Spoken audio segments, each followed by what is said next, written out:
Hello, everybody. My name is Jen Wallace. I am getting a little creative on how I'm presenting this because my other options of recording said access denied, and I was not able to use the Cultura built into the chat. So we're going to try it this way and see how it goes. Let me actually get...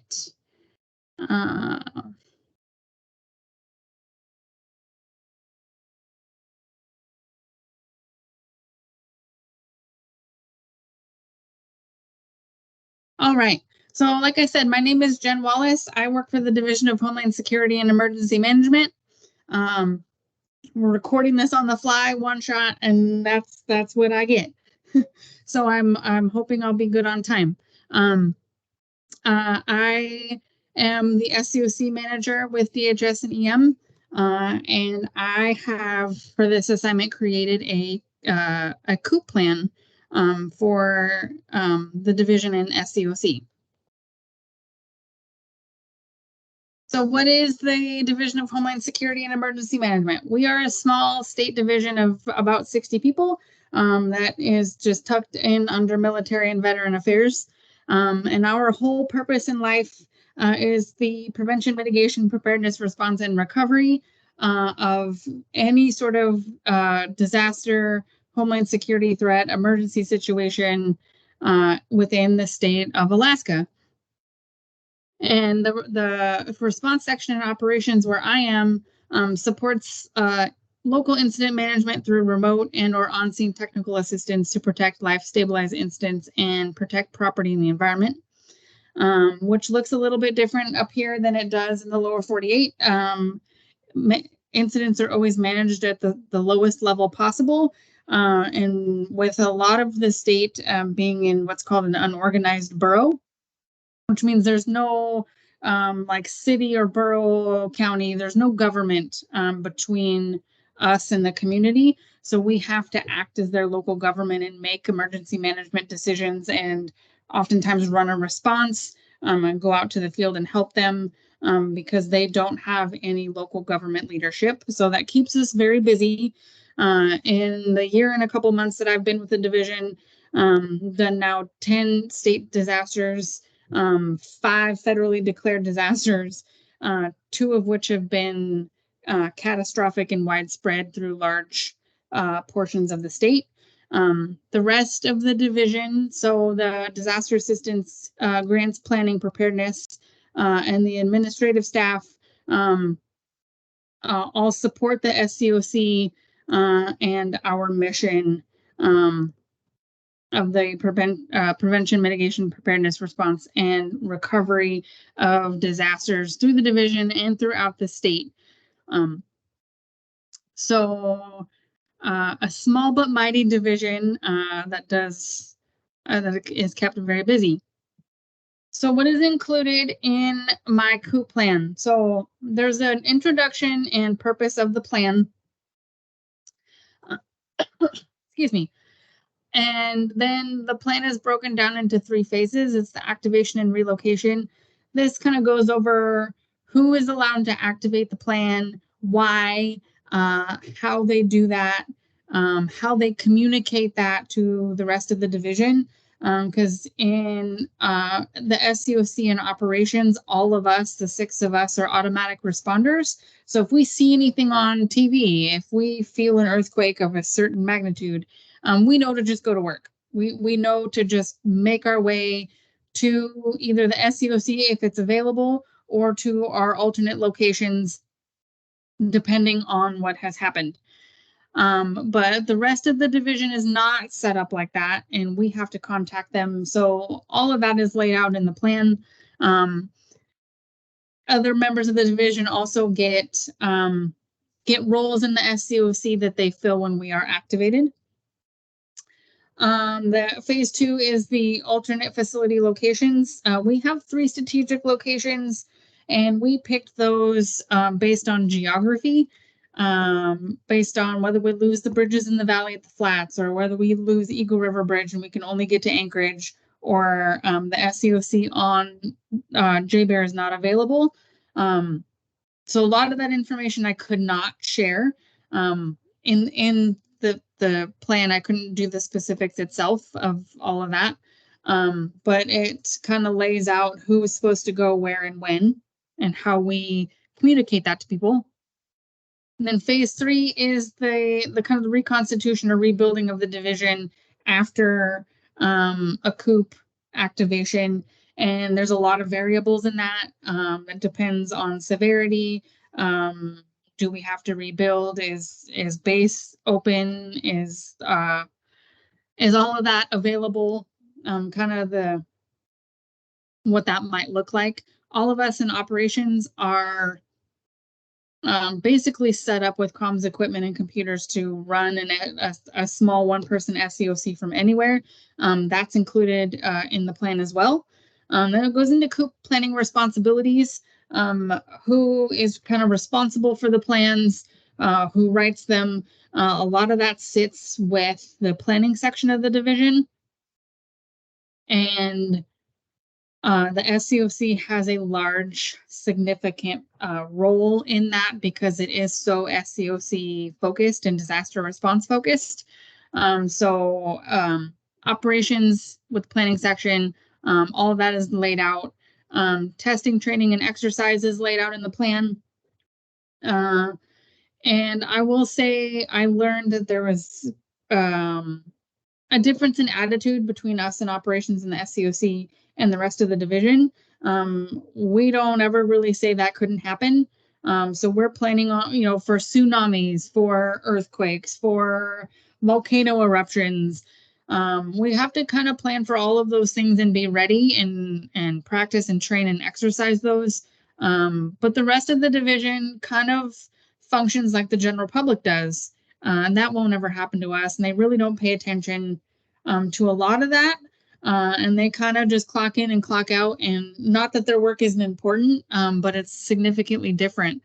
So we have to make sure that they do remember that those things can happen and what to do to support us when that happens. That's laid out in the plan. And then COOP maintenance, who's touching it? How often are they touching it? How often are we making changes? Those kind of things are laid out in detail. And this was kind of a mix. Once I became SCOC manager in July, this is kind of my wheelhouse of responsibilities.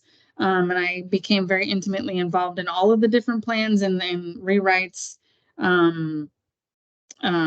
creation of new plans. A lot of this had not been updated for a really long time at the state, division, and SCOC level. So it was really a fire hose, overwhelming amount of information that was really hard for me to break down and not overdo it in a plan that I'm creating.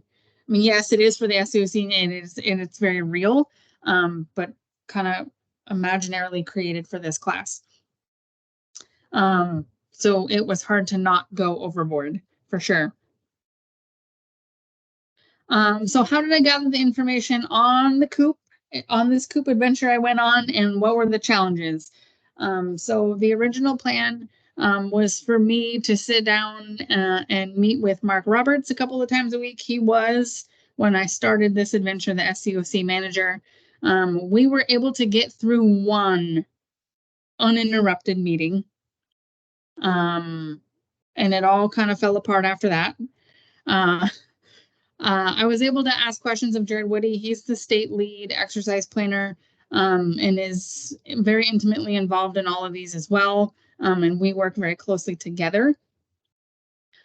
Institutional knowledge. As an operations specialist, I read them, I reviewed them, I helped with edits, but really it was a kind of a lower level relationship with the plans that quickly changed a couple of weeks ago when I became the manager, and kind of in the middle of all of this change and edit and rewrite. Also, thankfully, I had a lot of institutional knowledge and new access to need to know information based on my new promotion.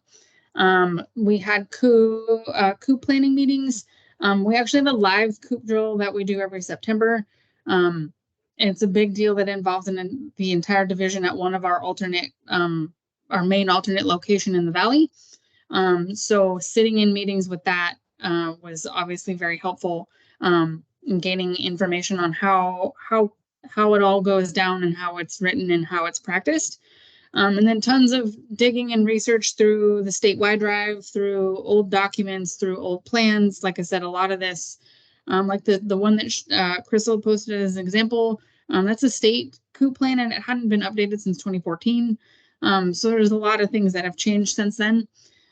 Challenges were timing and interruptions. So since I started the Homeland Security program at UAF, I have not made it through a semester without a major catastrophic disaster. This one was no different, which is why Mark and I only got through one meeting. So I say, little laser pointer where disasters keep disastering.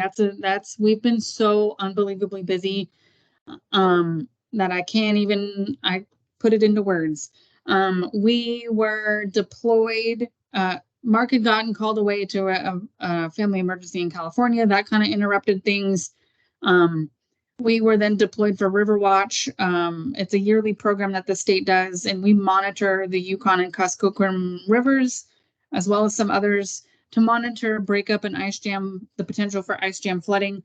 What was supposed to be about a week turned into a 17-day deployment for me out of Bethel, with significant catastrophic life-altering flooding where I was had people stuck in buildings and rescuing people with helicopters.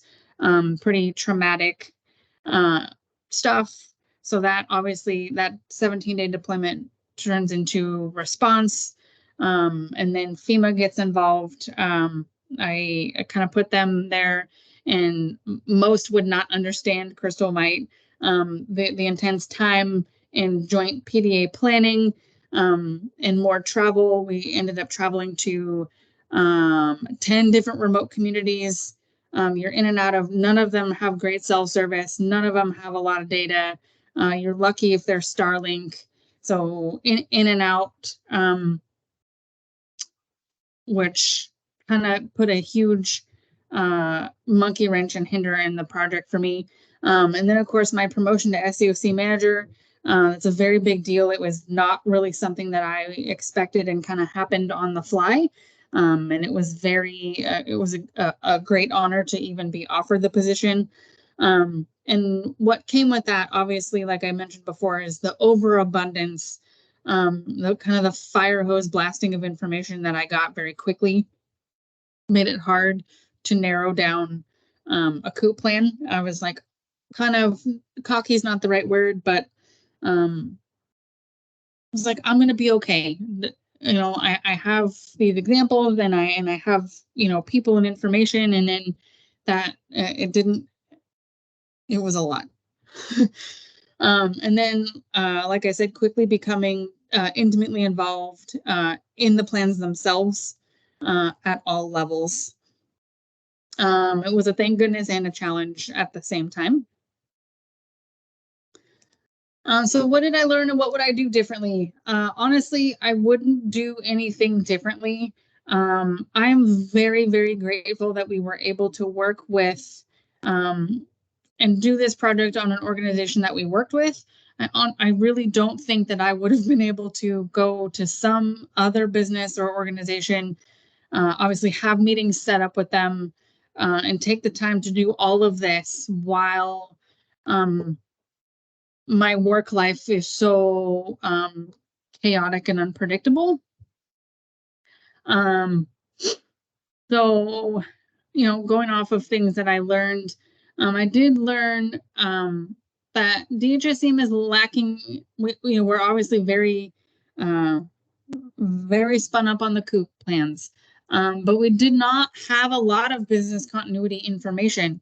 Plans are so SCOC and disaster response focused, and the division becomes that in an emergency, that we don't really have a lot of business continuity plan for the rest of the division upstairs.